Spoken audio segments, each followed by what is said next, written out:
Oliver would like to discuss what we were talking about on last week's show, which was a member was antinatalist. And they provoked quite a lot of response. Mixed views. Some people thought that we were far too patient with Gary. Some people thought we were far too harsh with Gary.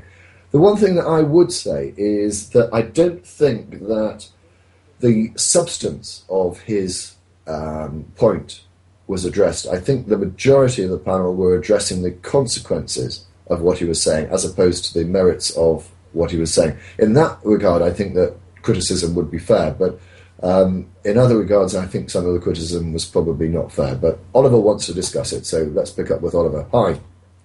Hello. William Lane Craig is here. There's a this is something I was going to mention. William Lane Craig has still not responded to our request to appear on the show. But something to look forward to if he does. I've been in contact with YouTube user Theoretical Bullshit, who has agreed that if William Lane Craig will appear on the show, so will he. So there's something hopefully to look forward to in the future, but I'm not particularly optimistic. And we might get Theoretical Bullshit on anyway, even if William Lane Craig doesn't appear. Anyway, that's awesome. If you're not familiar with Theoretical Bullshit, I would strongly recommend his channel. A lot of very, very good material there. Even though Concordance's last video ripped the piss out of him. Oliver, sorry, let's get back on point. Oliver. I'll just, on the calling it objective suffering, on that thing, what if the person suffers but has a judgment that they enjoy the suffering? Would you then say that suffering is subjectively, albeit unanimously bad, or would you just say that, well, if he has a judgment judging his suffering to be a good thing? Are you talking about sexual sadomasochistic sort of acts of nailing testicles to planks of wood? Which this is Oliver. No, I mean this actually came up in a House of Lords criminal case. I think it was sometime in the 80s, and I think the case was Brown and others. And it was a group of people who used to go into a forest and do some quite frightening things to each other, including nailing testicles to wood and stuff like that. I mean, it was very bizarre. I mean, if your point is that, just because somebody... Well, I think this is my point. You're often going to... How do you define suffering? Because for me, I think that's the point. That's the point. Having my balls nailed to a piece of wood would be suffering. But for other people, it was pleasure. So I think maybe it's a matter of definitions. I don't know. Or can you ever come up with a meaningful definition of suffering? Concordance. I think that's the point, is that if you're enjoying it, it's not really suffering. It's pain. Pain can be cross-wired in the brain to an experience of pleasure, but that means it's not suffering. Or it might be both suffering and pleasure, but the suffering itself is unpleasant in a normally functioning brain. But you're using pain and suffering, and you're interchanging them. So no, I'm not. I'm only using the term suffering is unpleasant. If it's pleasant, then it's not suffering. So that's why it's a tautology. I'm not making any powerful statements here. It is almost a definitional thing. Something that is suffering is unpleasant, and it is objectively unpleasant because that's sort of the property of suffering, right? Is that it is unpleasant. I'd say that if just one person or a minority of people judge that bad, unpleasant suffering to be a good thing overall, then I wouldn't use. I'm just very apprehensive to ever use the term objective. I kind of think everything is subjective because everything is a human judgment after all. Well, mass is objective, energy is objective, width is objective, height is objective. We can come up with any number of properties. Well, we've had this debate a lot on Buxley, but are these not all human constructions? And so again, there's a construction, and the majority of people would say it have a right answer, and you'd say someone who says 2 + 2 is 5 is crazy, wrong. But that statement that 2 + 2 is 5 is how can I say? Well, this raises another interesting question, doesn't it? I mean, is there any meaning in talking about mathematics in the absence of human beings? I mean, if we weren't here, would 2 plus 2 equal 4? My view is that it's meaningless because it's a human construct. Mathematics is a model that we've created. So 2 plus 2 equaling 4, in a way, yes, it kind of would, but in a way it's meaningless to talk about it because it wouldn't exist. It's very common, confusing the map for the territory. Right? The map is the mathematical language that we use to describe the natural world as we perceive it. But the natural world exists whether the language is there or not. Whether 2 plus 2 equals 4 in our mathematics doesn't matter so long as you put two objects together and another two objects together, and there are now four objects, using our human language to describe it. But the point is that anything that's inherent in the object itself, not requiring any subjective perception, is an objective property. And that includes things like height, width, mass, uniqueness, whatever properties that an object has. A rock is a rock, and the properties of the rock don't depend on whether or not we're looking at it or it's buried deep under the earth. Those properties are essential to the object itself. Would you say it's fair to say that there is an objective thing that we call height and width that exists, but to call it height and to assign a measurement to it it's a unanimously agreed upon thing for the most part, but it is nevertheless a human constructed thing. Thus, I'd sort of say everything is subjective, though, at least from a human point of view. Even if there's an objective thing that we have an interpretation and opinion on, it is nevertheless all subjective when humans talk about it or think about it. I would say that any value judgment that we make based on the objective properties we perceive, this person is tall, is a purely subjective judgment on their height. This is a long thing. This is a tall thing. This is a heavy thing. Those are all based on the observer's perception. But if we say that something has a length, and even if we say it has a length of 2 meters, the 2 meters by itself is a model. It is how we are measuring something, and that's in a way subjective. The length of a meter, is what it is. But it describes a thing that exists independent of the observer, and that is the meter long length of the object that we're measuring. Right? Do you see the difference? If it's inherent in the object, it's an objective property.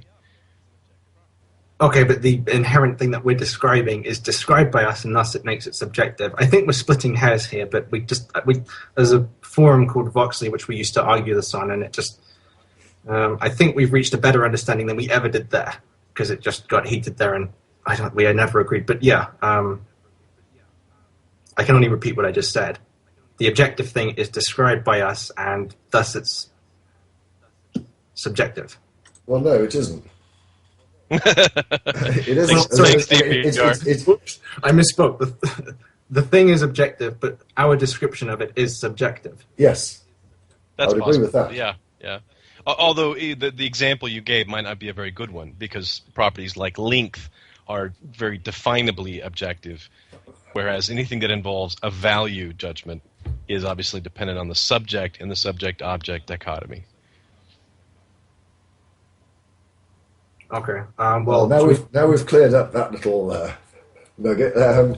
So, did you want to talk about that? I thought you were coming on to... Yeah, let's talk about antinatalism. I watched more of Mendham's videos, and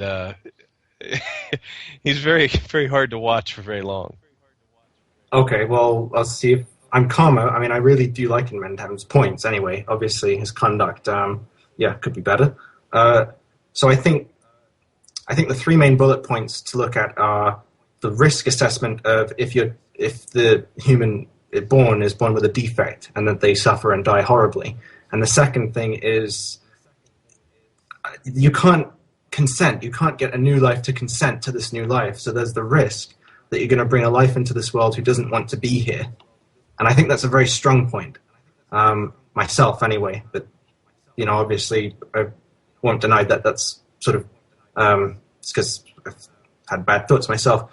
And the third thing is death. everyone is subject to death.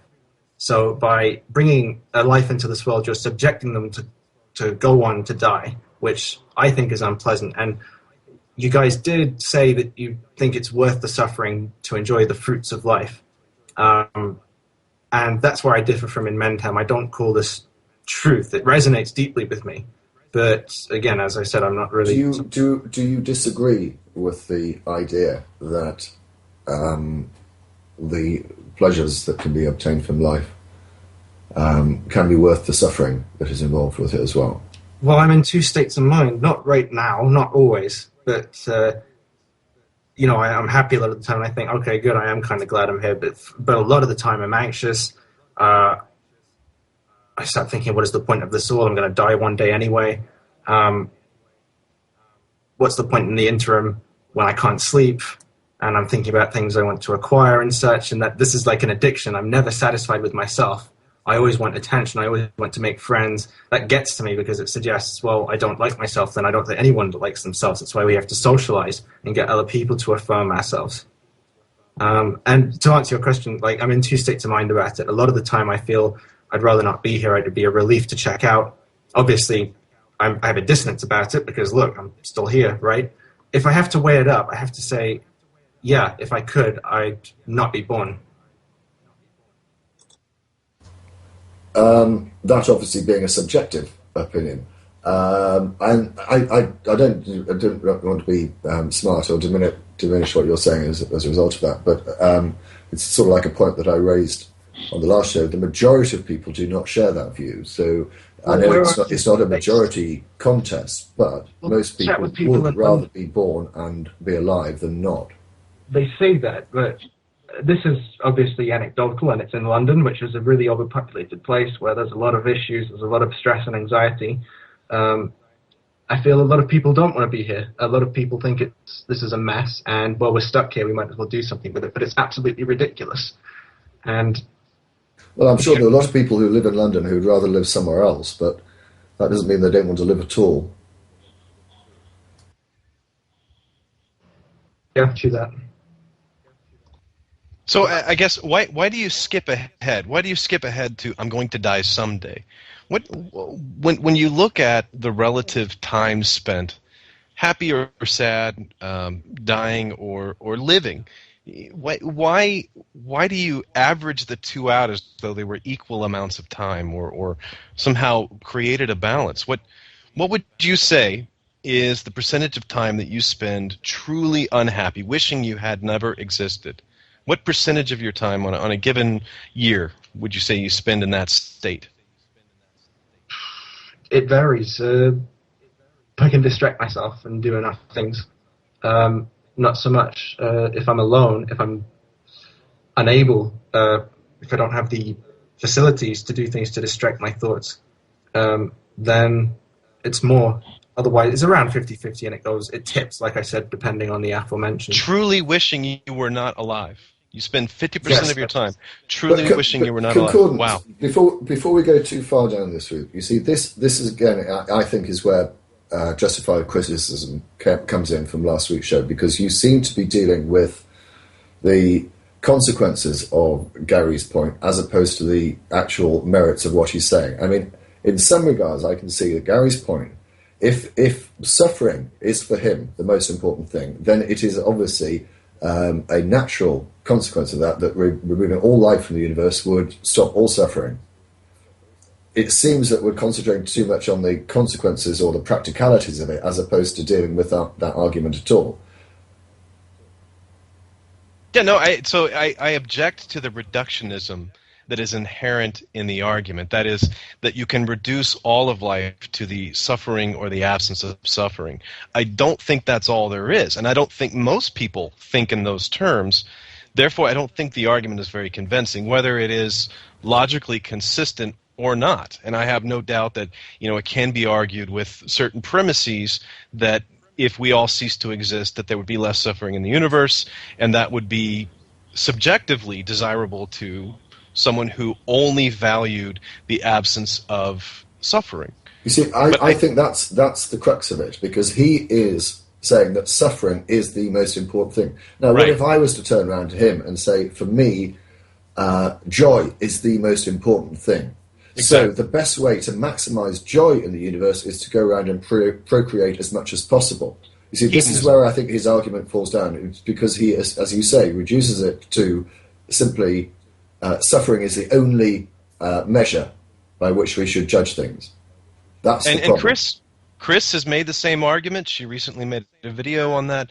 I was hoping she would come on today. We'd have a chance to talk about it. It does make the world seem very bleak if you only focus on the negative aspects of it.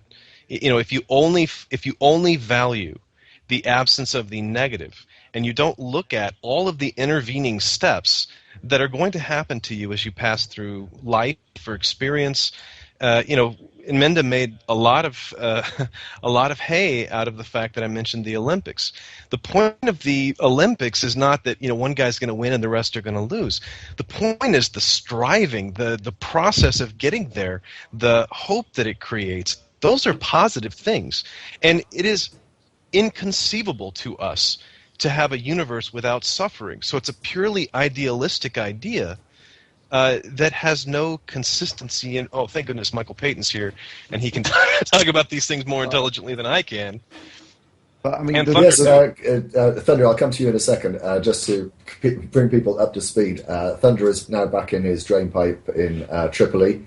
So welcome, Thunder. And Michael has also joined us. Michael agreed to step in at the last minute when we didn't think